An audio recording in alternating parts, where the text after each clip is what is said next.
First കാണിക്കുന്നത് crush സിൽക്കിൽ വരുന്ന മെറ്റീരിയലാണ് കേട്ടോ. നല്ല ഡാർക്ക് ഒലി ഗ്രീൻ കളറാണ്. യോക്കിൽ ഇങ്ങനെ എംബ്രോയിഡറി വർക്കാണ് കേട്ടോ വന്നിട്ടുള്ളത്. ചെറിയ സീക്വൻസ് വർക്കും കൊടുത്തിട്ടുണ്ട്. നല്ല ഭംഗിയുള്ള വർക്കാണ് കേട്ടോ. ക്രീം കളറും പിങ്കും ബ്ലൂ ഒക്കെ ആയിട്ട് ഇതേപോലെയാണ്. ബോഡി ഫുള്ള് ഇങ്ങനെ സെൽഫ് ഡിസൈൻ പോലെ ഒരു ഡിസൈനും വന്നിട്ടുണ്ട്. ടോപ്പിന്റെ ലെങ്ത് 49-50 ഇഞ്ചാണ്. ദുപ്പട്ട വന്നിട്ടുള്ളത് സെയിം മെറ്റീരിയൽ തന്നെയാണ്. ദുപ്പട്ടയുടെ ഒരു സൈഡിൽ ഇങ്ങനെ തിക്കായിട്ടുള്ള എംബ്രോയിഡറി വർക്കാണ്. ഈ യോക്കിലുള്ള സെയിം വർക്ക് തന്നെ സീക്വൻസ് വർക്കും ഇങ്ങനെ സ്കാലപ്പ് മോഡലാണ് കേട്ടോ ചെയ്തിട്ടുള്ളത്. അയൺ ചെയ്യാതെയൊക്കെ യൂസ് ചെയ്യാൻ പറ്റുന്ന ഒരു മെറ്റീരിയലാണ് കേട്ടോ. ഫുൾ എംബ്രോയിഡറി വർക്ക് കൊടുത്തിട്ടുണ്ട്. 2.4 ആണ് ദുപ്പട്ടയുടെ ലെങ്ത്. ബോട്ടം സാൻഡുവിന്റെ ബോട്ടം സെയിം കളർ. അടുത്ത നേരത്തെ കാണിച്ചിന്റെ കളർ ചേഞ്ച് ആണ് കേട്ടോ. നല്ല ഡാർക്ക് ഓണിയൻ പിങ്ക് കളറാണ്.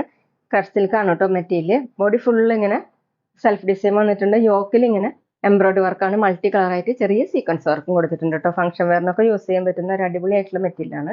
നല്ല സോഫ്റ്റ് ആയിട്ട് കിടക്കുന്ന മെറ്റീരിയലാണ് കേട്ടോ. 49-50 ഇഞ്ചാണ് ടോപ്പിന്റെ ലെങ്ത്. ദുപ്പട്ട സെയിം മെറ്റീരിയൽ തന്നെയാണ്, സെയിം കളർ തന്നെയാണ് കേട്ടോ.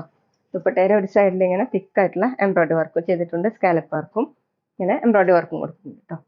2.4 ആണ് ദുപ്പട്ടയുടെ ലെങ്ത്. ബോട്ടം വന്നിട്ടുള്ളത് സാൻഡുവിന്റെ ബോട്ടം സെയിം കളർ.